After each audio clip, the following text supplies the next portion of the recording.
Welcome everyone to another episode of Student Access 101, where we discuss critical conversations in the pursuit of equitable education for those individuals who are underrepresented. I am your host. For those of you that may not know me, my name is Dr. Tameka Ellington. I'm an educator, researcher, and a lover of all things educational advancement and growth. Today, we're going to have an amazing time. I have two guests, not just one guest. I have two guests today for you.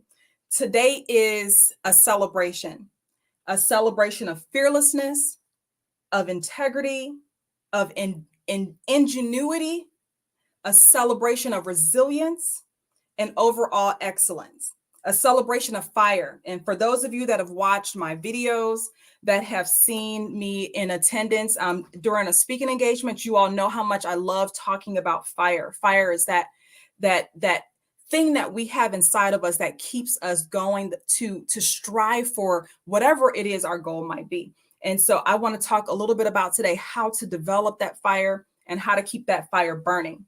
And so in the spirit of National First Generation Celebration Day, which is on November 8th, coming up very soon. I still can't believe that this is November. I just can't believe it.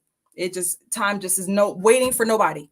Time is waiting for nobody. If I could, I would stop time for a little bit.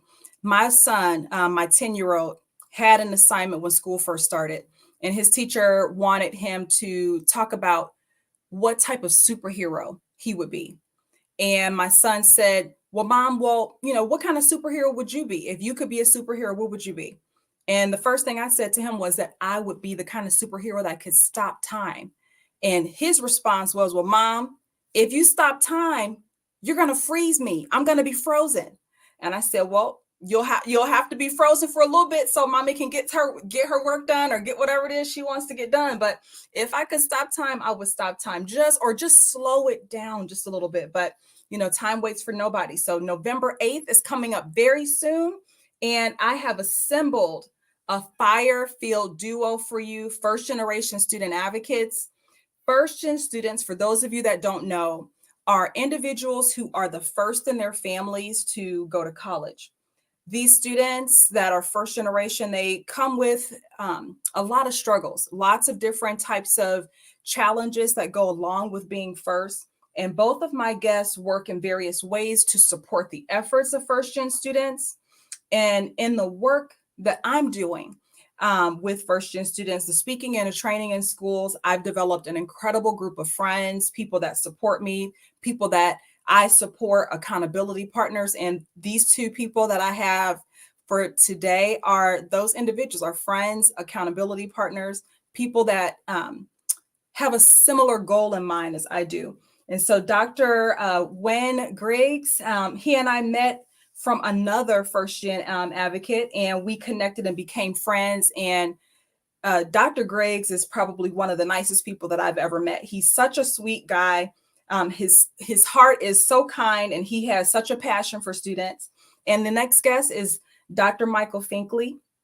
I met Dr. Finkley on a first-generation student panel for Harvard University. He and I were both speakers on that panel. And when I met him the first time, I just loved his spirit. Dr. Finkley has an amazing spirit, an amazing smile, and you'll see that real soon. But I loved that spirit, and I knew that I needed to get a chance to meet him and to know him. And so much so that I actually invited him to be one of the advisors for the Ellington Foundation, where we focus to provide financial support for first-gen students. And so right now, speaking of the fundraiser, speaking of the foundation, we actually have a fundraiser going on right now. If you have been on my social media, you will see that I've been posting about the third annual Ellington Foundation fundraiser. You can look it up on GoFundMe. I'll put the link on the screen so that you can see this link and go ahead and support. These students that we are working to support are first-gen students of color who are majoring in the arts. So for those of you that know me, you know my background is in fashion design. I taught fashion design at Kent State University for about 15 years. And I have a true passion for not only first-gen students, but art students as well, especially when you come from a background where you are from low income, oftentimes being an art student is very challenging because not only do you have to buy books, but you got to buy supplies and everything. And so the Ellington Foundation scholarships are to help students take care of the needs that they have, whatever supplies that they might need for being able to finish up their projects. I want to be able to support them as best as I can.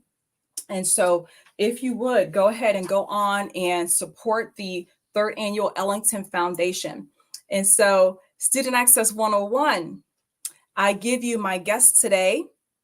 My guests, Dr. Nguyen Griggs and Dr. Michael Finkley.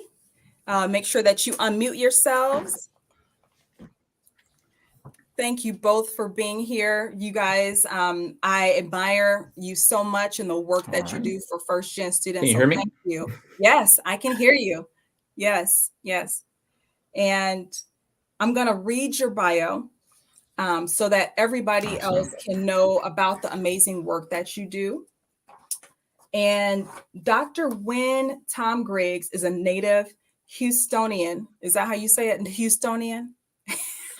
Is a native. Yes, ma'am. Home of the Astros. Come on, Astros. Come on, Astros. Let's do it. Let's do it, right? A native Houstonian, founder of Lead Connect Grow LLC, where he helps organizations become more successful by asking them these three questions. Who can truly lead your people to the top? Do your people effectively connect with others? And are your people unable to grow due to conflict? In June 2022, he earned his 4th degree Black Belt in Japanese Jiu-Jitsu. That is amazing. Dr. Griggs' doctorate focused on high school to college transitions and college student success. He presents to TRIO students. Thank you so much. Appreciate you. Absolutely. He presents to TRIO students, staff members, corporations, and nonprofits in the areas of resilience, success, and teaches people to find their inner Black belt. So you're going to have to explain to us, what is the inner Black belt? What is that?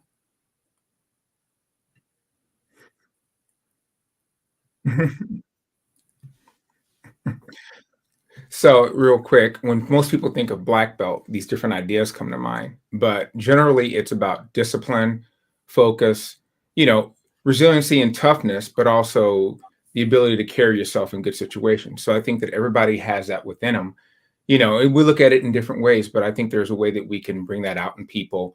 And I love to implement some of those martial arts techniques and principles when I'm working with students and staff members in the education arena, corporate, any of the clients, because it's interesting watching how people interact through martial arts and concepts and the challenges, they get kind of, and then you see something come out of them in a non-violent way. No one's gotten hurt yet. So I'm gonna knock on wood over here and say, hopefully no one has gotten hurt yet. So we'll see what we can do. But I really appreciate it. Thank you for that intro. Absolutely. And my friend, Dr. Michael Finkley, is a speaker, author, and educator. Finkley is a native of Mullins, South Carolina. Growing up from humble beginnings, Finkley appreciates the teachings of his mother and grandparents, where his strength stemmed from his spiritual background. Dr. Finkley is the executive director of the Finkley Experience, an educational consulting firm that specializes in first-generation education, where he provides student success counseling and best practice training for secondary school administrators, university, and college partners. Dr. Finkley is the author of the Finkley Experience Educational College Set, which includes a book for middle school students, high school students, first-generation students, as well as a book dedicated to the healing, wisdom, and encouragement of men. So welcome both Dr. Griggs and Dr. Finkley to Student Access 101. Yes.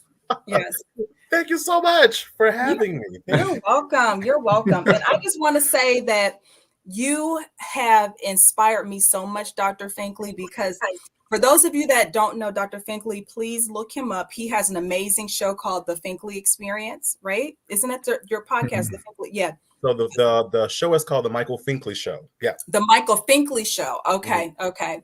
Well, the Michael Finkley Show has some amazing people on it. You've been able to connect with lots of different people. How long have you had the show now? 2.5 years. Wow. Two and a half years. Yeah. Yeah. Yeah. Yeah. Yeah. Yeah. And so That's awesome. he is someone who inspired me to want to do this space. I resisted it for so long.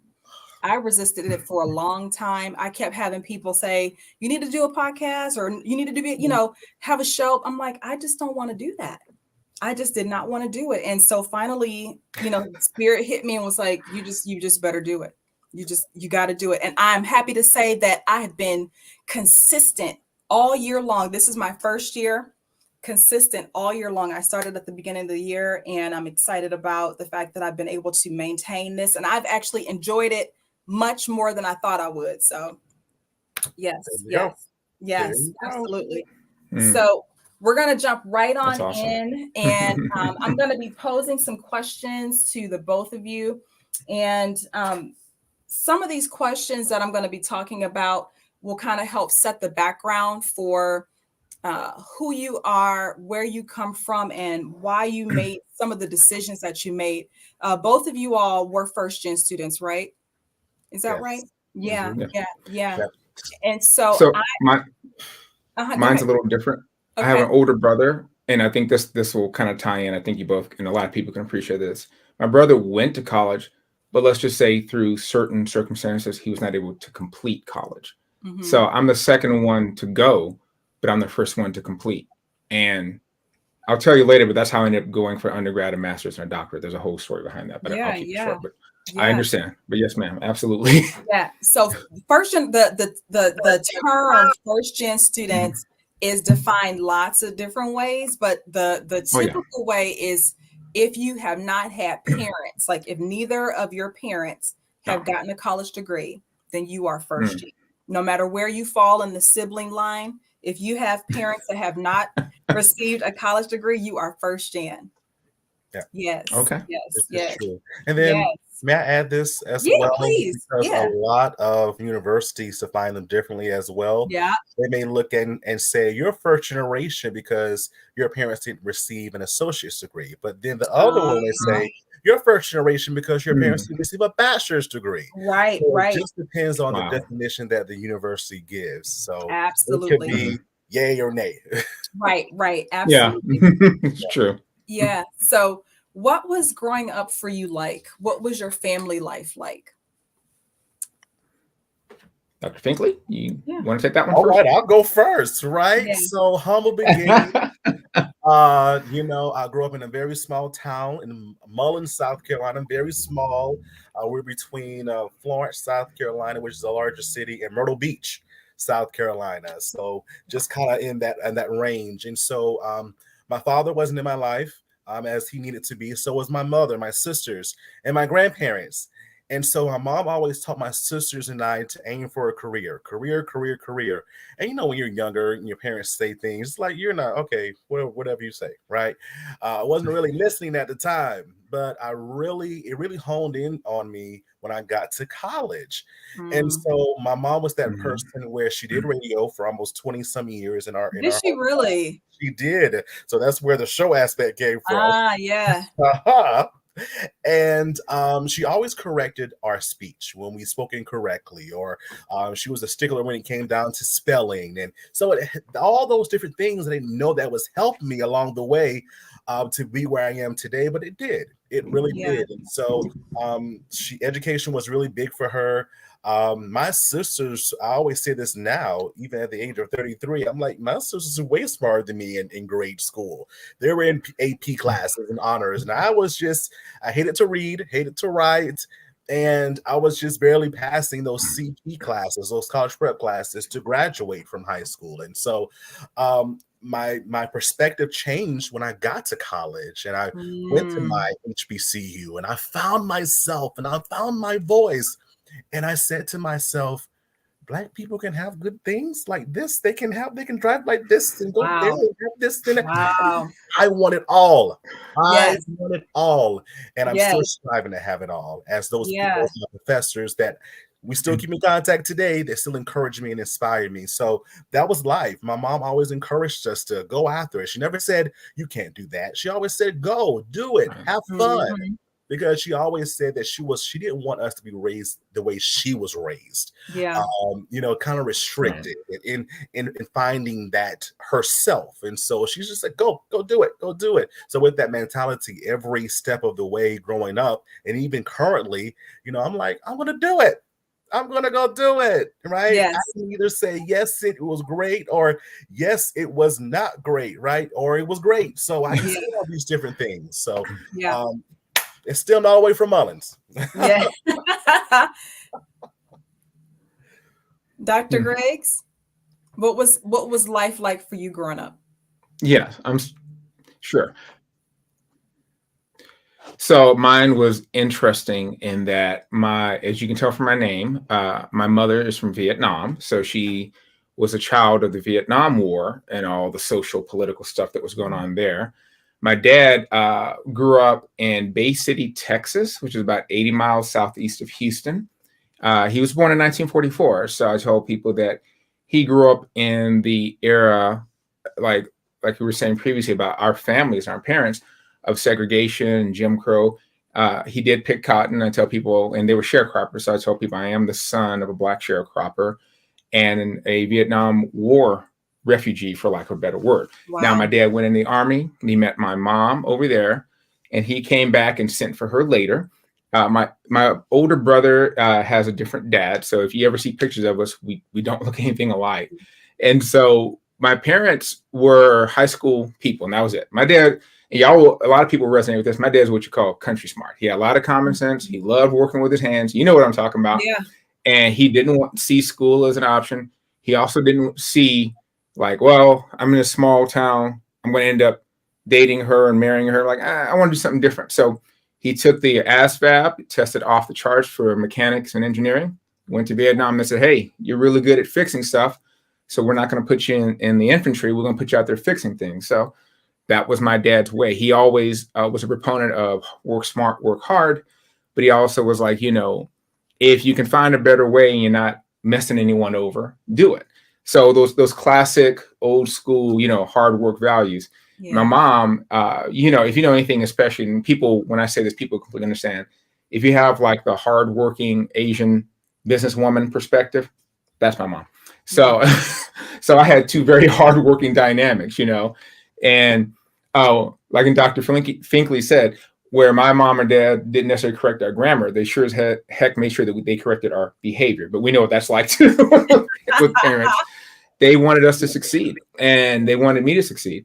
So, so the neighborhoods I grew up in were working class. They were tough. They were poor. Really, you had to kind of prove yourself. And where I didn't necessarily go to, I always told, like when I work with Upward Bound and Trio and groups like that, I met almost every qualification except my parents worked hard enough to own their own businesses. And because they were business owners, they could send me to private schools. And so that's where I'm a little different. Yeah. I went to private schools, but came back to the hood. And so one of those people who have a different perspective of being biracial, but growing up in pretty much an all black working class neighborhood from the 70s and 80s. And I don't want to monopolize the time, but growing up was very interesting because I remember being in liquor stores. My parents were liquor store owners. There's a whole story behind having a liquor store. Then they opened two. That's another story. And then when they really wanted to do something different, they sold the liquor stores. And I'll tell you, we graduated to the hourly rate motel business. I'm just going to stop right there. And that goes into a book or something. That was its own special life. So I learned a lot, good and bad, about people at an early age. I mean, we all got experiences, right, Doc? So when you get to parts about motivation, I have a lot of interesting things that motivated me. But that was it. It was hard. It was challenging. It was very unique. And I thank the good Lord for it because it helped to form who I am today. Yeah. So that's a very abridged version. So wow. And so you all both had family members that were very supportive. What about individuals that were non-relatives, people that were outside the home, mentors or people that championed for you? Did either of you really have that? I think, Dr. Finkley, you actually started talking about some of your professors from your HBCU who were very supportive. They So were. Oh my gosh, and they still are. It's yeah, amazing. That's why I love my HBCU experience. yeah. Truly a family. But I had in 8th grade, I had my first and only Black male teacher in grade school. And I Mm, love the way he came in and he was so motivating, encouraging, and inspiring. He still is in education today. He's actually an assistant principal today. And I love the way that I saw myself in him, and I knew at that moment I wanted to be in education. I didn't know what I wanted to do, but I knew that I wanted to do what he did because it was yeah, just so rewarding. It just felt different in a good yeah, way. yeah, And so as time went on, I had my professors, right, advisors from college that poured into me, that believed in me. Literally, as I said this the other day and I literally cried. Um, I mm, found my voice. I found myself at my college because I had so much support, so many people that I saw that I could be on their level with professors and other classmates and things. I didn't feel like I was alone anymore. And so mm, I became more vocal. I was a very shy individual, believe yeah, it or yeah, not. yeah, Believe yeah, it or not. And so when I found my tribe and the type of persons and personalities I needed within my circle, then I cling to those and I'm still clinging. I think that's why we're over here today, right? We cling to one absolutely. another to again learn and improve and grow. So that was the beginning stages of learning professional development and learning what a tribe looks like and learning to cling to those individuals that are quote unquote going somewhere, the same direction Right. you're going, that we can help one another. So those are my foundational aspects. Yeah. Yeah. Yeah. Wow. Wow. Both of you all have doctorate Awesome. degrees. And what was it that inspired you to go for that? I know for me, mine was because I wanted to become a college professor. And I knew that in order for me to do that, I had to be a PhD. And Mhm. so, what was it that inspired you to go all the way from being first gen, the first person in your family to go to school, to being somebody who now attained a doctorate degree? Dr. Griggs, this is to you. Yeah.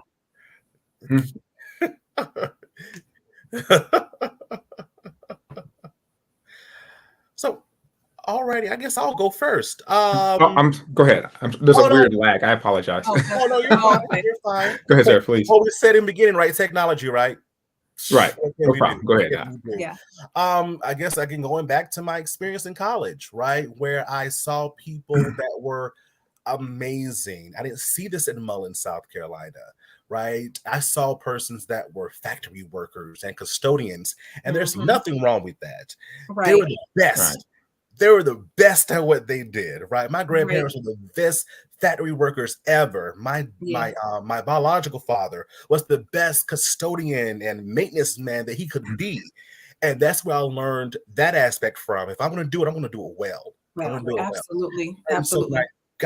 when I got to school, and I saw these amazing people that looked like me, right? Some were lighter than I was, some were darker than I was. We were the same hue, right? I saw them and masters and things like that. And so it became personal for me.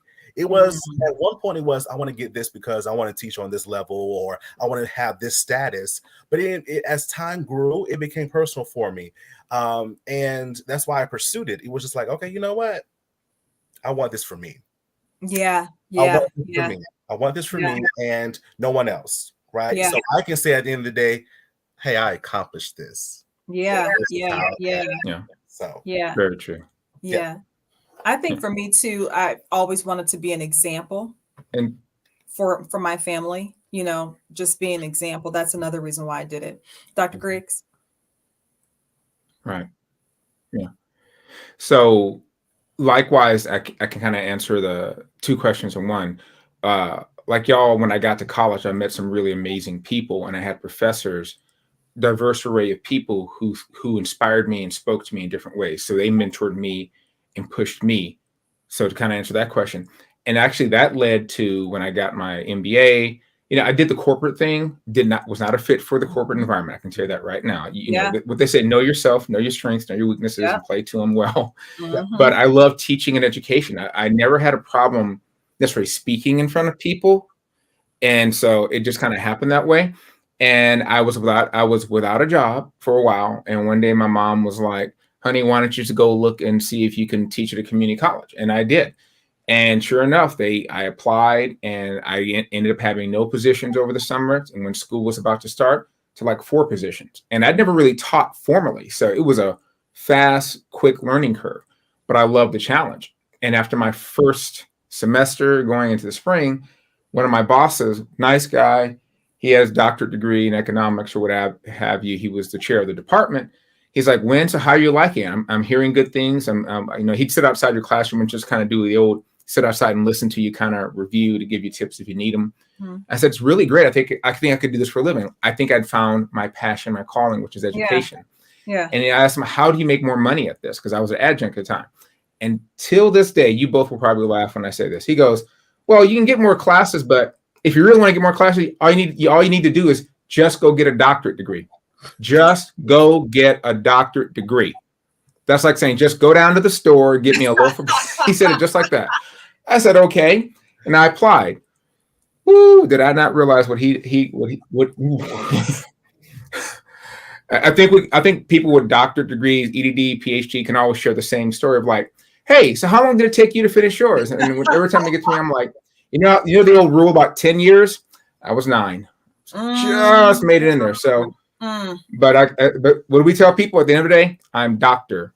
Yes. You got it done. So absolutely. And it helped me to inspire how much I love teaching because I love learning. Yeah. I think we both know that your best teachers, your best teachers are always students. Always students first. Absolutely. Yeah. What are some challenges that you faced on your journey to excellence? What was it that gave you a fire to move beyond your challenges? So what were some challenges, and then what was a fire that gave you, the ability to move beyond, the resilience to move beyond? I'll go real quick, Dr. Finkley. I would just simply say I was a business major, undergrad and master's. I went to University of St. Thomas here in Houston, which is a small Catholic private school. So it was very liberal arts, excellent in terms of rhetoric, critical thinking, how to tear apart and put together an argument. So it was really great. Lots of writing, pre-computer days, lots of writing. And I really appreciated that. When I got to my doctorate program, the EDD, it was a focus. It was in social sciences. And my advisor said, the quick story, I wrote a 10-page kind of sample intro chapter for my advisor when I finally got accepted in the program. He says, okay, come back on this day and we'll go through it.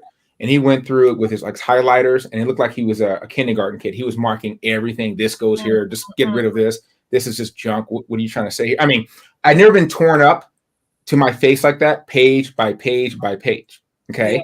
And this was my first time really getting to know him as my advisor. So this was a really rough first date, people. Yeah. Let me say that right now, And at the end, he would laugh through some of it. And I was like, oh my God, my ego was getting battered because I'm like this great liberal arts writer, I thought.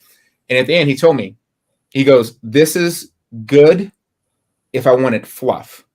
He goes, don't get me wrong. I wouldn't line my bird cage with it. I might read it while I'm on the toilet. I'm like, thanks, Doc. You're making me feel good. But he was old school. But then he kind of laughed and goes, let me explain something. You're a good liberal arts writer, but you're terrible at social sciences. I need you to become better at social sciences if you're going to have a chance and in making this program. Yeah. You understand? And I was like, yes, sir. And sometimes you're just simply told it's go left, go right. There's no standing still. Yeah. You're going to go one way or you're going to go there. You're either in the door or out the door. Yeah. And when he threw that gauntlet down, I knew either I had to change my brain, and that's not easy, or else I was going to be gone. Yeah. And so be it.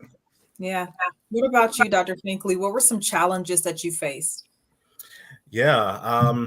I guess the belief of self, that knowing that I can go through the process and do it. Like I said before, when I was in grade school, I hated to read and write. I was not on reading level in grade school. I Mhm. didn't do it when I was home like my sisters did. But to go to college and major in English with a Mm. concentration in African American Wow. literature. Wow. Nice. Nice. Whoa, who does that? Right. You do. Who does that? It gave me the because I was actually going to change my major to education, Yeah. and I stuck with it because when I start something, I have to finish it. And so I stuck with it for 4 years, and I had some amazing. Again, the support was there, and I finished. I Yeah. finished, and to go into the realm of education and getting advanced degrees, it was again personal, and my confidence grew within my ability Yeah. to finish. Of course, you have those naysayers and people that really don't understand your journey. I Yeah. always say the process for me, but the results are for everyone else. Um, Absolutely. I definitely had to get away from the noise at times. I even moved away for 5 years. Mhm. And came back just to do me and just have that confidence in my abilities to say I can do this. Yeah. Yes. Watch me work. I'm not just going to say it. I'm going to do it. Now Absolutely. watch me. Yeah. And so, Yeah. not just to prove to them, but also just mainly prove to myself, hey, I got this. Yeah. Yeah. Mm, Yeah. Yeah. wonderful. Powerful, sir. Powerful. Yeah.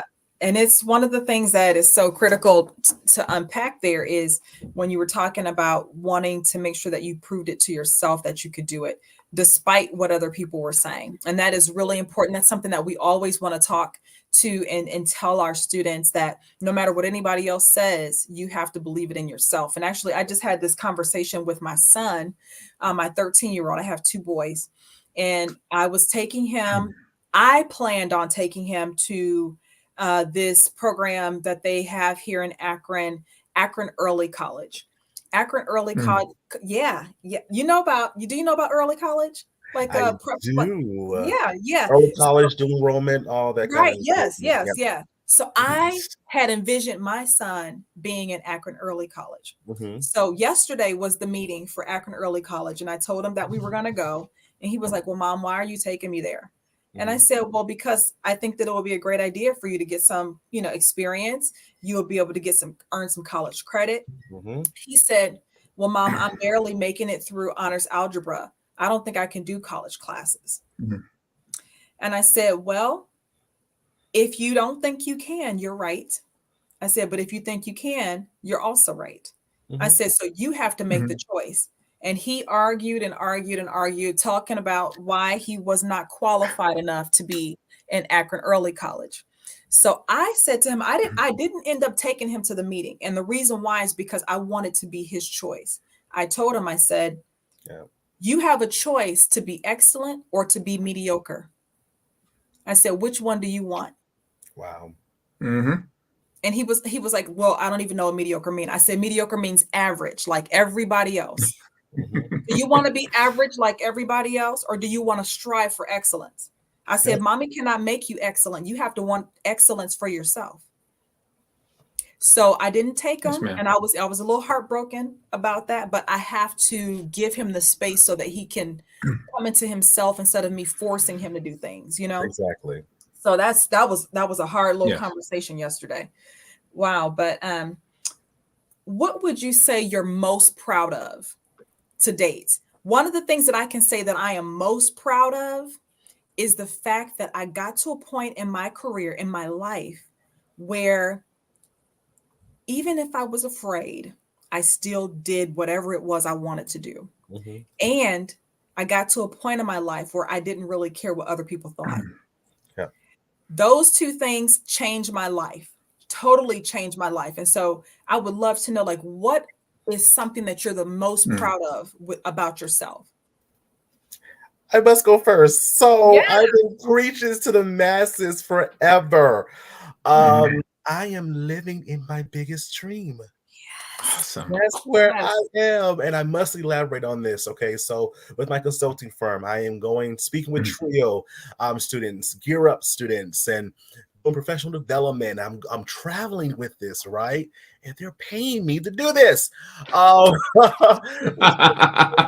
Fantastic. Like I took the leap of faith and I left my job and I'm pursuing this full time. You know, we had that conversation, Dr. Ellington, and you know, it's scary still, but I know that I'm okay. Right. Yeah. I know that I'm okay. Yeah.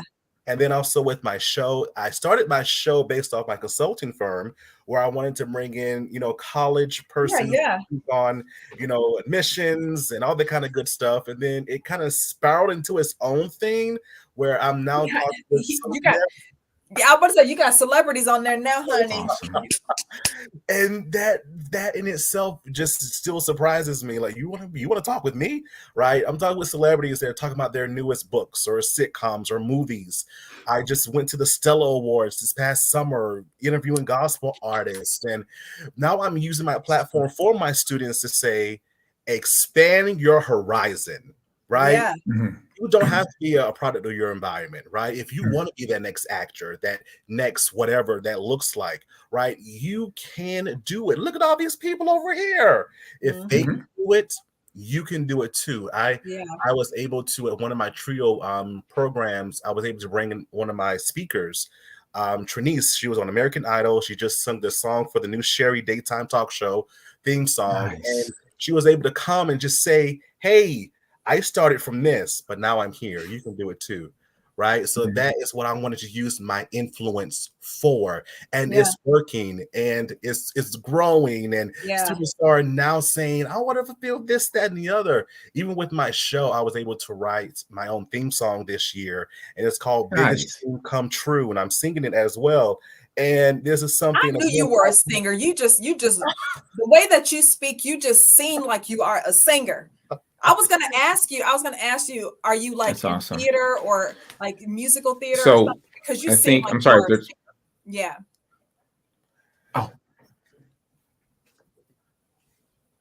Oh no. So I was no, I sung I'm born and raised in church. So it came from there, right? All there. And the lyrics are just like, just follow your dreams, go after it, just do it, have fun while you're doing it, never have regrets, never say, you know, wish I should have, could have, would have in conversations, you know, just go out there and handle it and do it, have fun. Life is too short, do it. Go do it. So I would say this is a point in my life at the age of 33, my Jesus year. I'm living in my dream and I'm loving it. You said your Jesus year. Jesus year. My Jesus year. I'm loving it. I'm loving living in my dream. Oh my goodness. Wow. What about you, Dr. Griggs? What's something that you're most proud of? I think it's the concept that's going to piggyback off what both of you said. And I'll use a martial arts reference and go from there. There's two that we have at our martial arts school. One is a black belt is simply a white belt who never quit. And if you think about what that means is, what is the attrition rate for most college students is still around the 52, 53%. But for doctoral students and that level, it's usually closer to 57 or 58. And I've had so many people tell me during my doctoral days, if you just keep on listening and you keep on staying at it and keep working at it, even though your professor or the people on your committee may have egos and other kind of issues and problems, and someone said this, if you humble yourself enough, and that's you know, to put up with the, you know what, of being on a committee sometime, your doctoral or your dissertation committee, you absolutely can make it. And I never will forget that I was an author in a book, Fight for Your Dreams, one of Les Brown's, like those compendium books. And part of my story was talking about how it took me 2 years to write a sample chapter 2 that my advisor would actually approve of. Again, and I tell the story because y'all know what it's like, but sometimes when we talk with young people and even adult learners at the master's level, or people like in McNair programs, or anyone who's trying to achieve something, or anyone's trying to finish their undergraduate degree or associate's degree as an adult learner, it's tough. And so I wanted to give up so many times, but I had a son on the way, or I thought about my son. I said, you know what, my boy, he was just born. I said, you know what, if I give up now, will I ever be able to look him in the eye and say, hey, son, never quit, never give up. Although I did it, don't you do it? I didn't want to be that person. So that inspired me. And the funny story is, my son, when he was little, his mom and I split. People talk about doctoral programs, the divorce rate. Well, I was on the bad side of that. But that being said, I taught him at an early age, never quit, never give up. Yeah. And so he remembered that. And so when he's asking for extra games, shoes, clothing, no, son. But Dad, you said, I know what I said, but don't quit asking. Use it against me. But I'm most proud of the fact that in accomplishing that, along with pushing myself to do things I don't necessarily want to do, that allows me to grow. Yeah. And it's very humbling. And like listening to y'all and Dr. Finkley, I think what you're doing is awesome. And that sounds, wow. I love music. I play a little guitar. I don't have me on your show. I'll send people away. I don't play that well. And don't have me sing, whatever you do. But I love the music, and I love the passion, the spirit. And I think the one of the things I'm most proud of too is that in getting into the arena of workshops and speaking and training for educators and students, so many of us come together because our mission is the same. I never see anyone as a competitor as much as they are a collaborator, because we're going to hit different audiences and different people in different ways. But our mission is the same. How can we inspire these young people or whatever to do well and do better and achieve their dreams? So that's really inspiring to me. So you said something really important that it's a principle that I live by. I never feel like I'm in competition with anybody. No. I just do the best that I know how to do. And if my best just so happen to be better than somebody else's best, then that's okay. But I'm not trying to outdo people. That's not what I'm trying to do. And especially with my background being in fashion is so competitive. It's so cutthroat. And my colleagues were always competing against each other, right? And I'm like, we can't compete against each other. We all have different things that we bring to the table. You can't do what I do. I can't do what you do. Even though the three of us have a focus on first generation students, all of us bring something different to the table. Oh, yeah. Yeah, absolutely. We all bring something different. So that's my students say, period. Yeah. Yeah. Yeah. Absolutely. Absolutely. Now we're about to get a little bit deeper now. Have you guys ever felt guilty about your accomplishments? Has anybody that you've known ever made you feel guilty about your accomplishments? And this is a tender subject for me because with me being first generation, unfortunately, I didn't come from a family that was very supportive.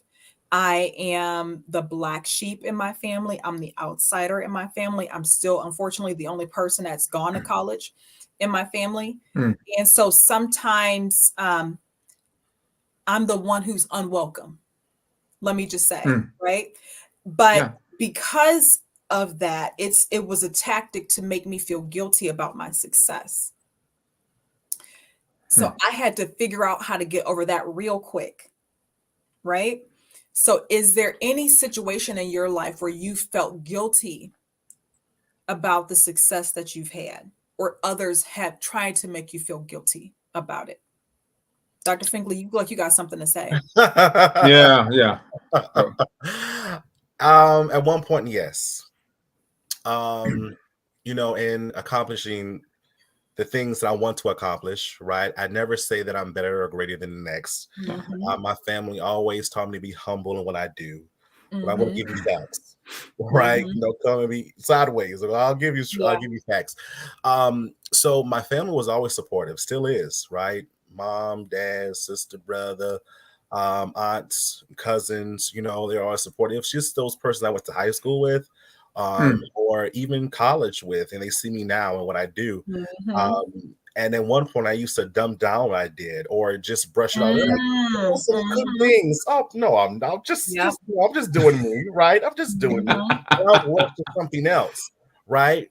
And then of course those people that are proud of me, they talk about it. I'm not a person that boasts about myself, right? I just do what I love to do and I keep it moving. I don't have to talk about myself. Other people do that for me. They really do. And so when I even now, so I've learned to just, go with the flow of the conversation, or if something's said that I don't like, I'm changing it quickly, or just doing something that I'm not putting myself in the position of, because I have to worry about me. I don't want to be uncomfortable, right? If I feel uncomfortable, I'm going to kind of leave, that. But I've just learned to just, yes, pat my own self on the back, right? And just, live in the moment and bask in what God has allowed me to do in this season in my life. And so if you want to have a conversation about it, let's go. Let's do it, right? Right. If not, then okay, great. What are you up to? What's going on with you? Right. Yeah. So I want to make you feel great as well. So it's a learning process. It's a learning process. Yeah. It is. What about you, Dr. Griggs? And thank you, Dr. Finkley, for that I'm doing this because some of us kind of, unfortunately, we're the achievers, or we're the y'all too good. You get to hear all these interesting things about people and their own self-conscious issues and their own doubt. Yeah. What ended up happening with me was my parents were ultra supportive. They saw education, especially my mom being from Vietnam. My joke is my mom it's like the classic Asian stereotype. I apologize if anyone's offended, but it's like the mom who always wants she always wanted a doctor, a lawyer, an engineer, an accountant, or somebody in the family. Well, I almost failed high school chemistry, so you're not going to get me to do anything in medicine.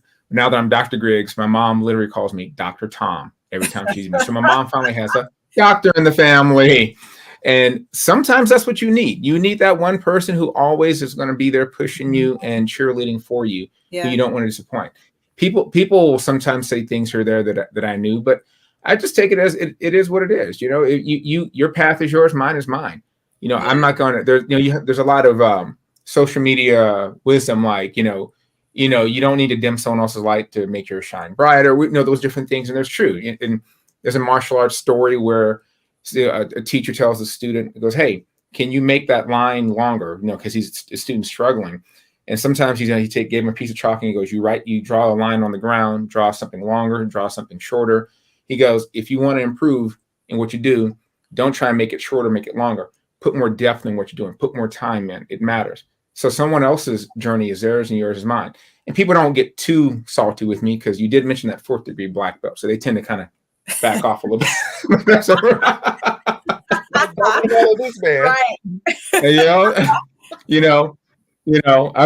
don't want to be a reverend talking about smiting people down, but a lot of people, it makes me laugh. But it also goes back to having the confidence to know how to carry yourself too.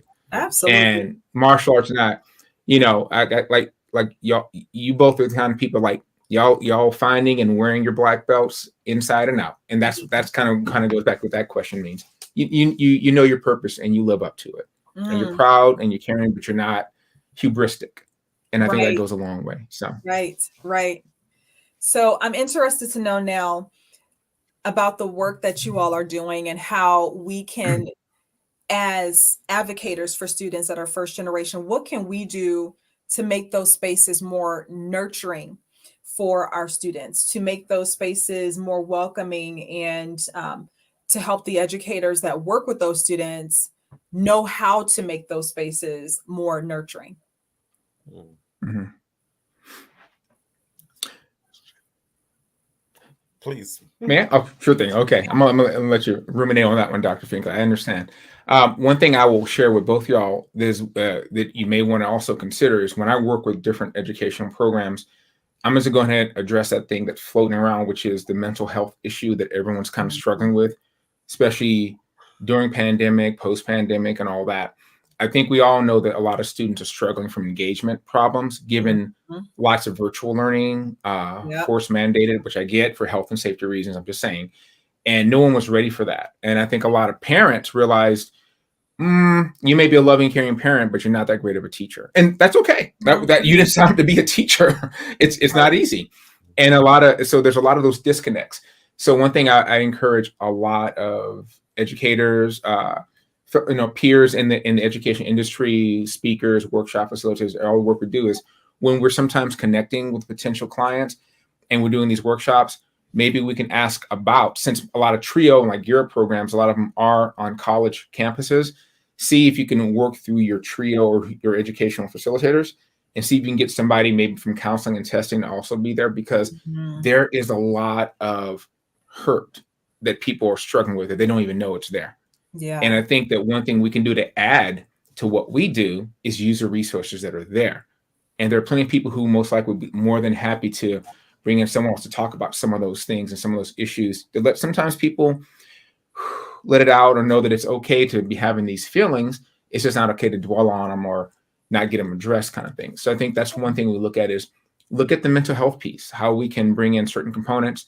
I don't have a background in counseling and therapy, so I'm not trying to say that for myself, but connect with people who do and add to what we offer students. And don't forget the staff.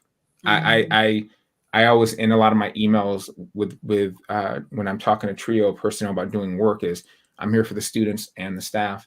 And I try and offer staff related events, whether it's a add-on for this much more, in terms of funding, or a freebie, whatever they need it to. Y'all know, we've known plenty of people in the education system. Many of our nurses and our teachers, especially first responders, are struggling. And so it goes the same thing with people in Gear Up, Trio, any of those college prep readiness programs. It's really hard, and they need advocates and people just to let them out too. Yeah. So that's my part. Go ahead. Thank you for that, Dr. Griggs. Yeah. You're welcome. You're welcome. Because we forget so much, right? We forget at times that the mental aspect is so important. We get bogged down in so many other things of education. Hey, I need help here, right? This is my foundation, and if I'm okay here, then everything else is going to be okay. Thank you for that, and it's something that we do offer now within the Finkley experience as well. Yes, we do our workshops within college and career readiness, and we do provide trainings for educators and professionals, partner within those colleges and universities to be an additional resource. But again, we tapped into social and emotional learning because, again, it is so needed. Our mental is so needed within that realm as well. So within that, we look at everyone, as you said too, we look at everyone when it comes down to trainings and to doing workshops, because we feel everyone needs to be touched, right? Everyone needs to be touched in 2022. Even parents need to be involved within this process as well.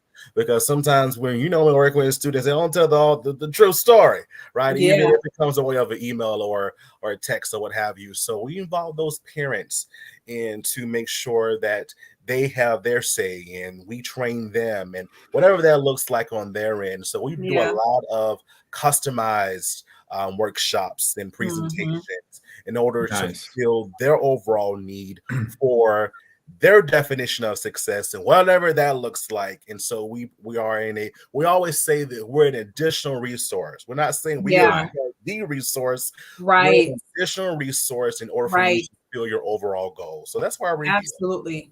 Excellent. Wow. Excellent. Can you both give a word of advice for teachers and staff that are servicing those students? Is there any word of encouragement or any piece of advice that you can give? Something that I talk about often with teachers and staff is the importance of trust, the importance of allowing the students to build a relationship with you so that you trust them. As an educator myself, who used to teach students, worked with students for 15 years, I noticed that students, they react differently. They work differently when they feel as though they can trust whoever's in front of the classroom. And so I talk a lot to the teachers about how can you build trust with your students. If they don't trust you, they're not going to want to do the work. If they don't trust you, they're not going to believe that you can help them. So how can you get them to trust you? And so what piece of advice can you give to those individuals that are serving our students?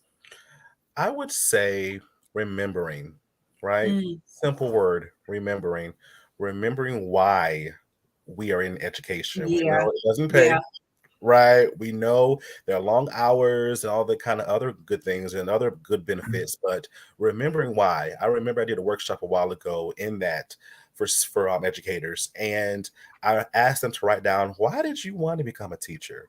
Because so many times as teachers, even some teachers that taught me, they're still in the field.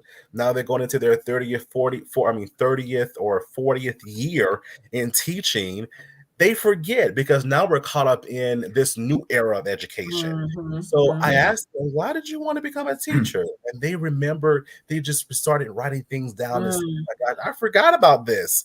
Oh my gosh, I haven't thought about this in a long time. So now you're getting a brand new spark, in the field. We know that is hard, but you're here for a reason. You're changing lives. You see that as your students come by and say, that's my teacher. Right? You taught me this. You taught me that. Right? You were here when I was going through this time. We're counselors. Remember that. We're mentors. So we're not in this field just to be in this field. We're here to change lives. And that is why you have to remember whence you came in order for you to continue on the process of helping the future of what our students call success. Yeah. That was Absolutely. good. That was really good. And I would say, to piggyback on that, and really well said, Dr. Finkley. Thank you. I love the concept of having them write their purpose down. And I'll reference back to in martial arts, because we're Japanese martial arts, we're senseis, we're teachers. I've had, like, my current teacher, Sensei Tori, over at TNT Jiu-Jitsu in Houston, Texas, been doing it for many years. And through ups and downs, thick and thin, he pushes us to be better. Sometimes he's a little bit too tough. Sometimes he's not tough enough. He's only human. But there's a concept in Japanese, in general. The word is meio. I apologize if I'm mispronouncing it, but it means honor. And I think that one thing I would empower teachers with is teaching is an honorable, noble profession. And we have forgotten to treat our teachers with a level of honor and noble respect, which is another concept. Now, this doesn't mean you have to be bougie, right? But sometimes what happens is because of cultural differences, and you can't do anything about where you grew up. Okay. I'm working with a potential client here in Houston, and Houston is actually one of the most diverse cities in America. And we have this one district that is, the entire district has been classified, as Title I. And they've got 100+ languages spoken there. And they have a large percentage of female Caucasian new teachers from, like, the Midwest, Minnesota, places like that, coming down, and they're working. They have a lot of passion, but there's that cultural differences. They're struggling through things like that.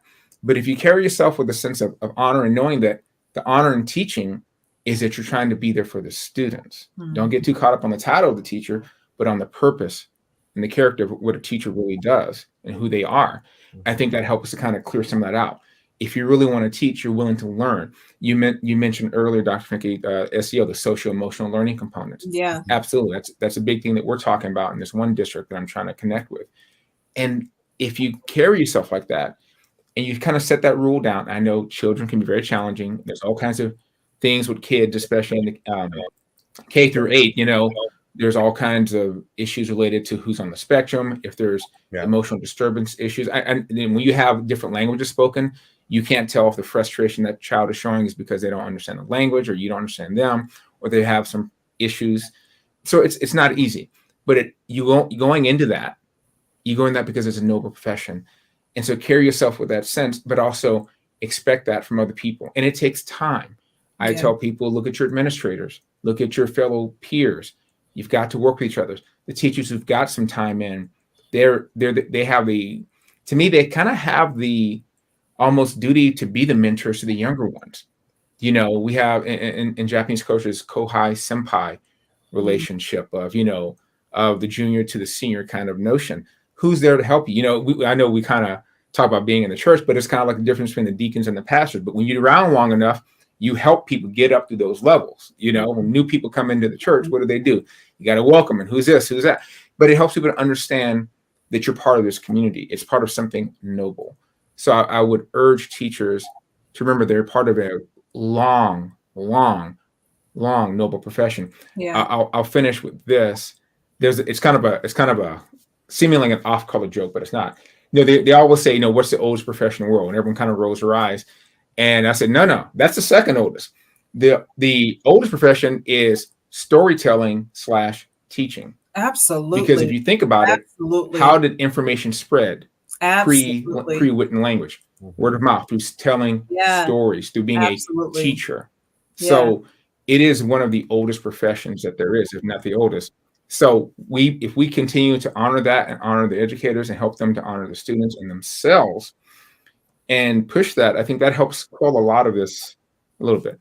So wow, that was good. That was really good right there. Wow. I love that. Yeah. What piece of advice? We're all about learning, right? Learning and sharing. That's what collaboration. So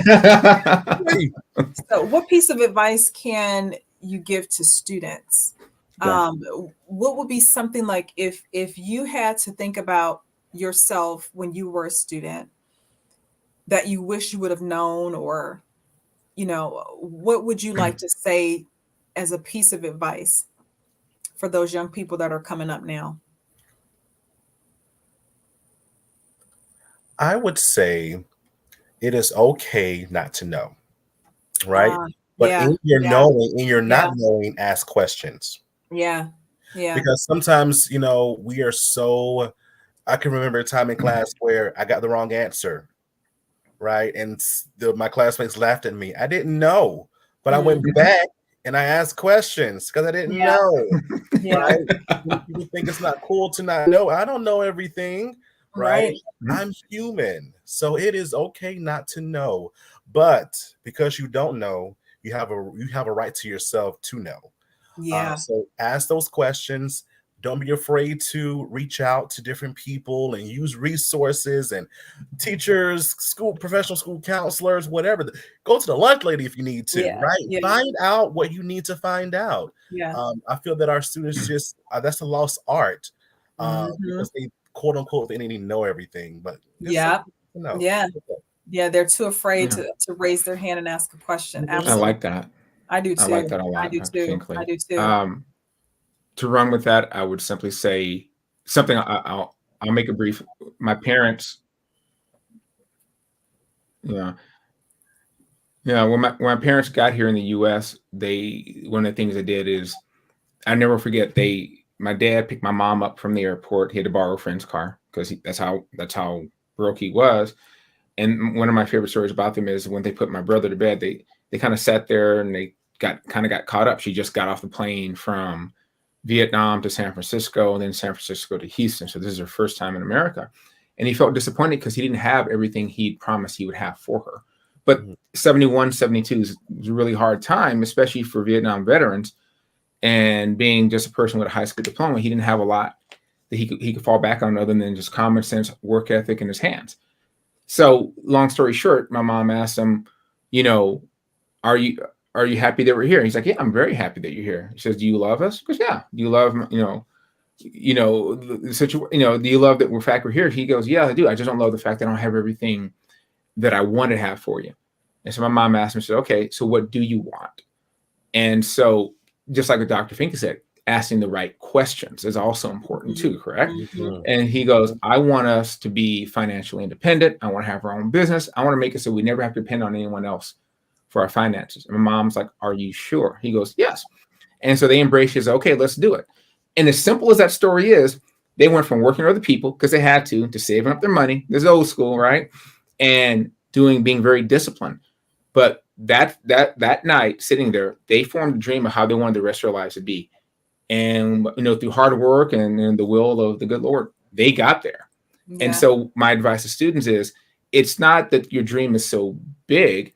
Your dream is attainable. You just got to ask the right questions. And it's the questions reveal knowledge, answers. And answers are the keys that open up those next steps.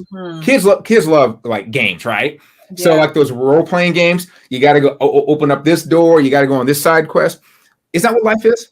Yeah. Is that what life is? How does a woman who doesn't speak English that well, that'd be my mom, came to this country, and now she's a multi-business entrepreneur with my dad, and feared, revered, and respected.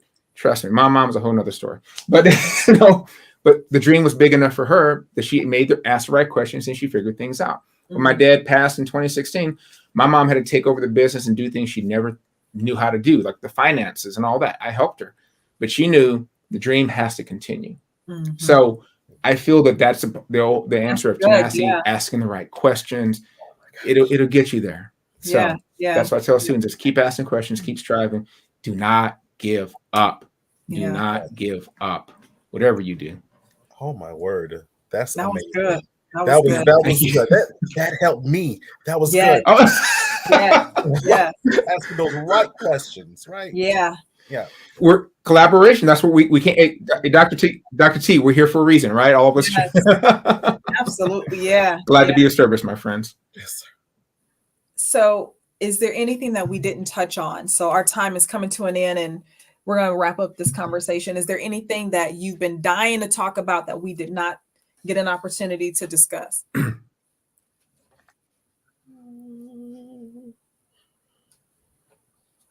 Not really. I think we hit on some great points Yeah. Yeah. all together. And we just, I think I have to reiterate what Dr. Griggs said a while ago of just becoming a lifelong learner, right? Yeah. Learn as much as you can, as hard as you can, and Yeah. teach it to others. But keep learning. I hate when people say, or they have the attitude of "I know it all." I stay Yeah. away from those people because they're not going to grow. They're not going to continue on to the next level of where they need to be. You have to be a learner, and it may sound hard and harsh, but if you think you know it all and not wanting to learn, you might as well just be dead, literally, because each and every day comes a learning experience. So be a sponge and learn. You just gave me some confirmation. That is awesome. You just That gave is me awesome. some confirmation, Dr. Finkley. And I guess I'll conclude with my instructor always taught us, and this is, I think this is knowledge. Knowledge just takes different forms. You can apply it different places. He was always like, have a plan. Yeah. So Yeah. Yeah. Well, I I'm was sorry. going to say, Dr. Was there a lag? Finkley, I apologize. that's okay. I said, Dr. No. Yeah. Dr. Finkley just gave me confirmation. But always have a plan. Yeah. Have a plan. You know. Yeah. So that confirmation you just gave me, Dr. Finkley, about, you will never grow. Sorry. Yeah. I think we have some weird weather and it's messing with my lag. So sorry about that. That's okay. That's okay. That you'll never grow if you don't become a lifelong learner. Yeah. So I actually just ended a relationship with someone who is that kind of person that thinks that he knows everything, is not willing. And when you said, when you stop learning, you might as well be dead. And it's funny because I said the same thing to him. Like, I said this, I said the same thing to him because it's like, how can, especially where I'm going in my life, it's like, I love to learn and I never want to think that I know too much that I don't have the right to ask, or that I don't, can humble myself enough to ask, and I think it's a big mistake when we don't seek out mentorship, because I don't care how old you are. And this is a piece of advice for students. It does not matter how old you are. And I've talked about this before. Mentorship will save your life time and again. Always have somebody in your corner that's done what you want to do. Yes. That can teach you and guide you so that you won't make as many mistakes as they made. Yes. Exactly. Yeah. Yeah. And on that note, thank you, my brothers, for coming on and being a guest on Student Access 101.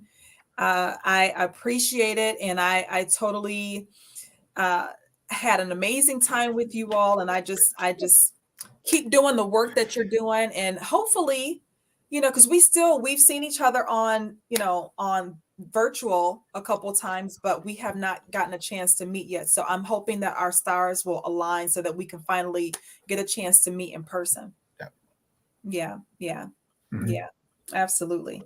So have a good night, both of you. And I'm going to be closing the program. Thank you again for coming. That'd be awesome. Thank you so much. You're Thank you. welcome. Have a good It was a night. pleasure. Thank you. Dr. Finkley, I'd love to reach out to you and connect. So Yes, yes, We have no choice, sir. yes, Thank yes, absolutely. you. Bye. Thank you. Thank you so much. Be blessed.